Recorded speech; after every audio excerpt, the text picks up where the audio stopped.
Es verdad que tiraban cabezas. Es una táctica de intimidación. Cuando la primera cruzada llegó a Nicea en 1097, tanto los atacantes como los defensores se lanzaron cabezas los unos a los otros. Hola, soy el Dr. Michael Fulton. Soy experto en asedios y fortificaciones medievales. Hoy analizaremos escenas de batallas en castillos en el cine y la televisión, y las juzgaremos según su realismo.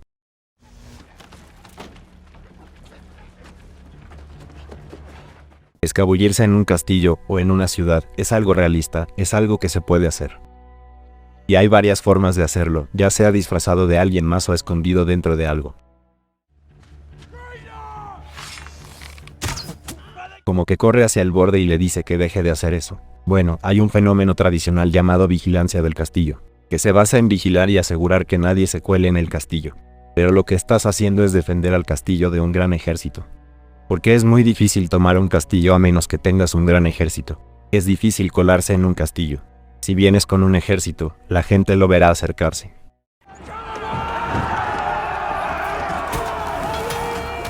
Creo que esto debe ser el castillo de Kildrummy, que a estas alturas tenía un sistema de puertas muy elaborado. Así que abrir esa puerta ya habría sido todo un reto. Todos estarían en esa puerta. Una puerta así habría sido una estructura completa. Y cada puerta de esa estructura habría estado custodiada por alguien en el interior.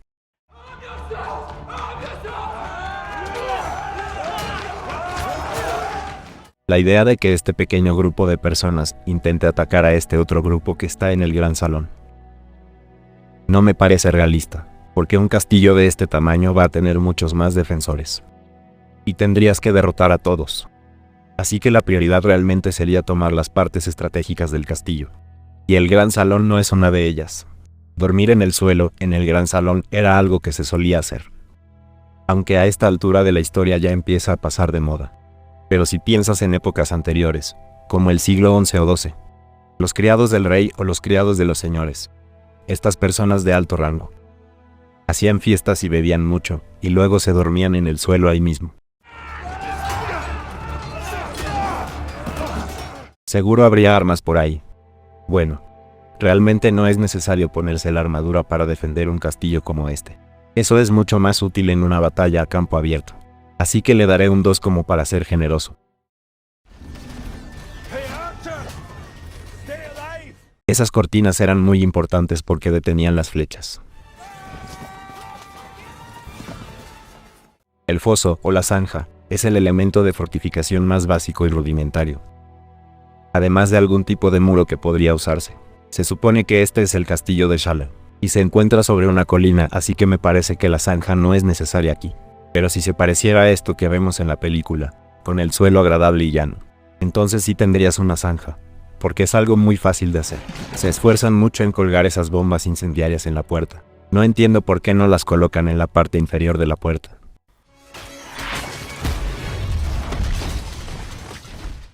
Prender fuego a las puertas es una táctica realista. Sin embargo, es algo que se hacía mucho antes de este periodo.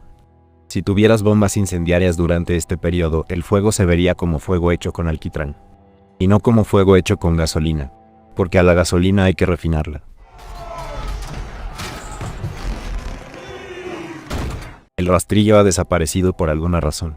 Bueno, el rastrillo con ese diseño, con esa estructura enrejada, se estaba poniendo de moda en esta época.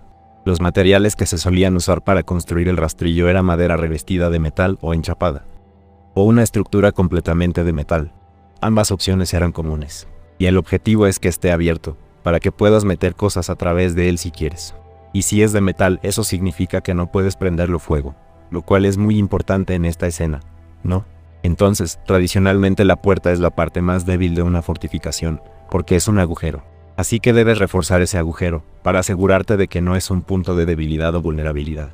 Entonces, a lo largo del siglo XIII, las puertas se convirtieron en la parte más fuerte del castillo, en lugar de ser la parte más débil, por el nivel de desarrollo que se les dedicó.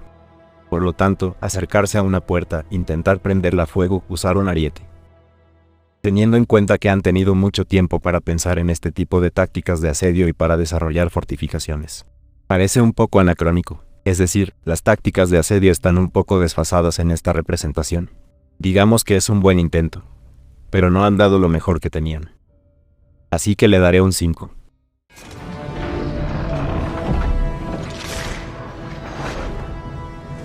Estas catapultas son terribles. Las piedras parecen acelerar cuando salen de la cesta, pero la velocidad debería reducirse. Si te fijas en lo grande que es este trozo de piedra, verás que es significativamente más grande que la máquina que lo lanza.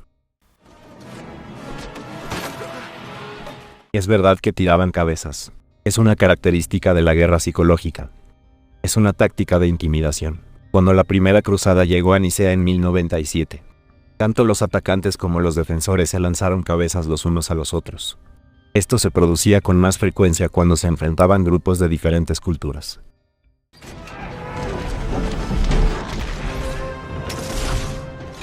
Bueno, la verdad es que no deberías poner un gran fundíbulo de contrapeso en lo alto de una torre por varias razones.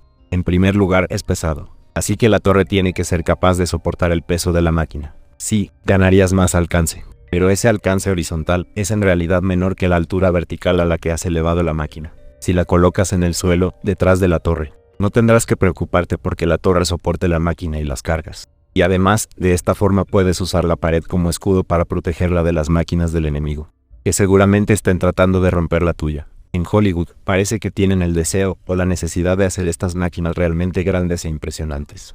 Quiero decir que eran armas importantes, pero no eran tan emocionantes como se suele mostrar en las películas. Atacar un muro grande y curvo es como atacar cualquier otro muro. Las torres redondeadas están diseñadas a propósito para desviar la artillería de los atacantes. Además, una torre redonda es más fuerte porque no tiene esquinas, así que no tienes el mismo tipo de puntos de tensión. Por lo tanto, si estás tratando de debilitar una torre redonda será más fuerte que una cuadrada. La ciudad está construida en un acantilado, pero si sabes que te atacarán, ¿por qué no la construyes en la cima del acantilado? Por más de que estemos hablando de un asedio de orcos a una ciudad imaginaria, igual tengo que darle un 1 de 10.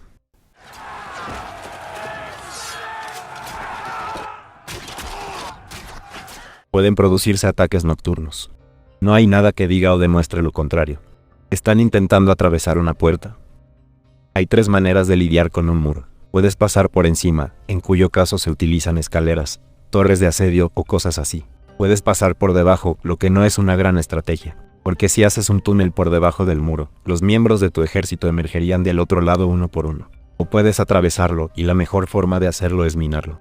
Es decir, cavar un gran hoyo debajo del muro, colocar postes de madera debajo del muro, echar un montón de combustibles, y todo ese soporte se quemará y el muro se caerá. En Hollywood aman encender flechas así con fuego, pero eso no sirve de nada a menos que estés tratando de incendiar una cabaña con techo de paja.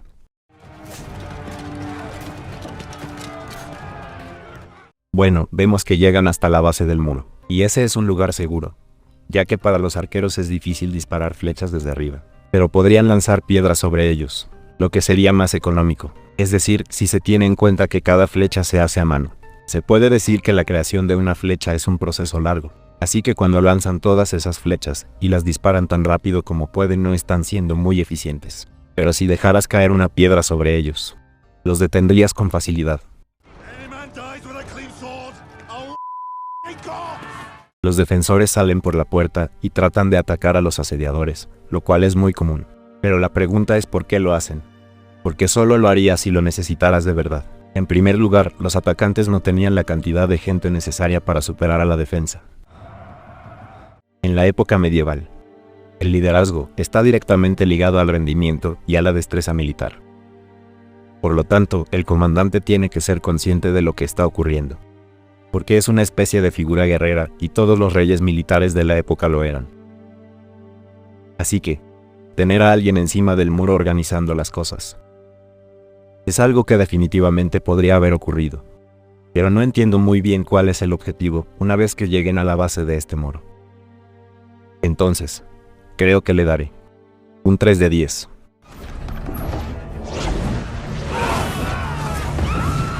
Este es el asedio de Rochester de 1215. Debes hacer todo lo posible para ayudar a tu ejército a llegar del otro lado, porque si te quedas solo en ese muro, te van a matar a ti también. Así que, lo peor que puedes hacer es llegar a la cima del muro, y estar solo ahí arriba.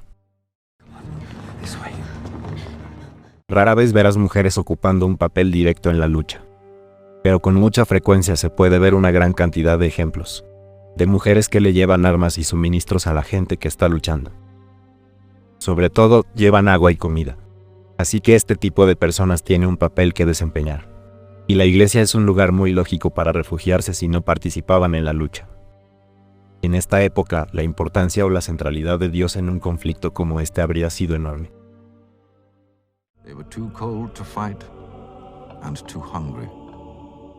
Los asedios podían durar desde unas semanas hasta meses. Además, cuando un ejército va hacia territorios enemigos, destruye los cultivos con los que se encuentra, por lo que las personas que están dentro del perímetro defensivo deben conformarse con la comida que tienen. Es raro que las fortalezas caigan por la fuerza, es decir, la línea exterior de defensa podría caer, pero las personas que se encuentran en la parte interna se rendirán. Sin embargo, si los atacantes no son capaces de imponer un bloqueo completo, podrían entrar suministros que sustenten a los defensores durante el asedio. Esto ocurre especialmente cuando se ataca a ciudades más grandes. Le daré un 4 de 10.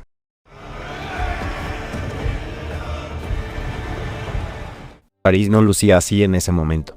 La gran iglesia del fondo es de estilo alto gótico. Y el palacio que está al lado se parece mucho al Palacio Papal de Aviñón, que es del siglo XIV, no del siglo IX. Parece que les encanta usar ballestas, y hay pruebas de que se introdujeron a los francos en este momento.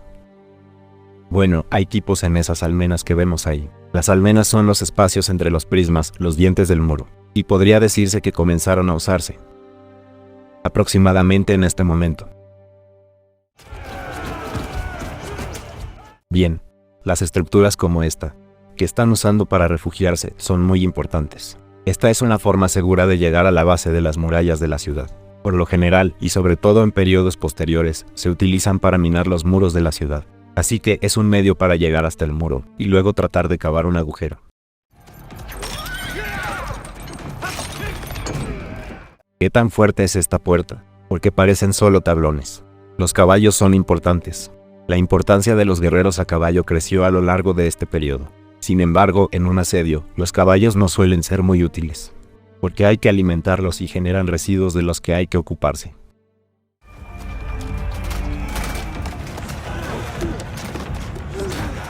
Bueno, las torres de asedio son armas importantes durante una guerra, porque sirven para colocar a la gente en una posición elevada. La función principal de una torre de asedio es elevar a los atacantes. No se usaban para poder llegar a la cima de un muro. Es decir, ese podría ser un propósito secundario, y además permitiría a los atacantes esconderse mientras suben. Aquí resulta muy útil, pero podrían utilizar una escalera, lo que sería una manera mucho más barata y rentable de llegar a la cima. Así que, le daré un 3 a esta escena, porque las tecnologías de asedio no son tan precisas.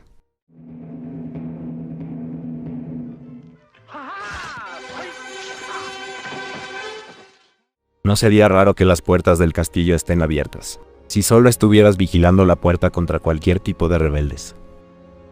Es muy realista que los guardias estén en el piso de abajo, porque es mucho más fácil perseguir a alguien si ya estás ahí abajo. Y bueno, que el tipo vaya por ahí, matando gente indiscriminadamente. Eso tiene sentido, porque una vez que alguien entra a la fortificación, no hay protección para los que están dentro, a menos que se prevea algún tipo de acuerdo de paz. Bien, el objetivo de un castillo es que los muros hagan el trabajo de los defensores. Por lo general, todo el entorno del mercado suele estar fuera del castillo. El interior del castillo está pensado solo para los que realmente viven allí o para las personas que pueden necesitar refugiarse en él. El objetivo era proteger a quien estaba al mando.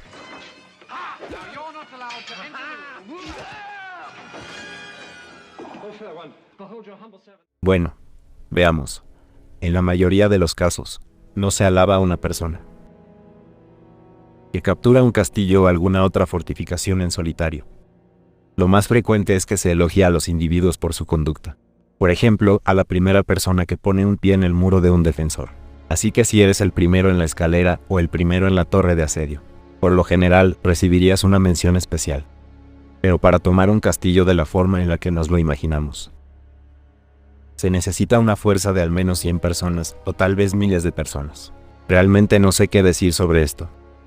Creo que este es un castillo de verdad, pero el tono que plantea sugiere que todo lo que ocurre en el castillo es bonito y perfecto. No sé. Creo que al menos lo intentaron.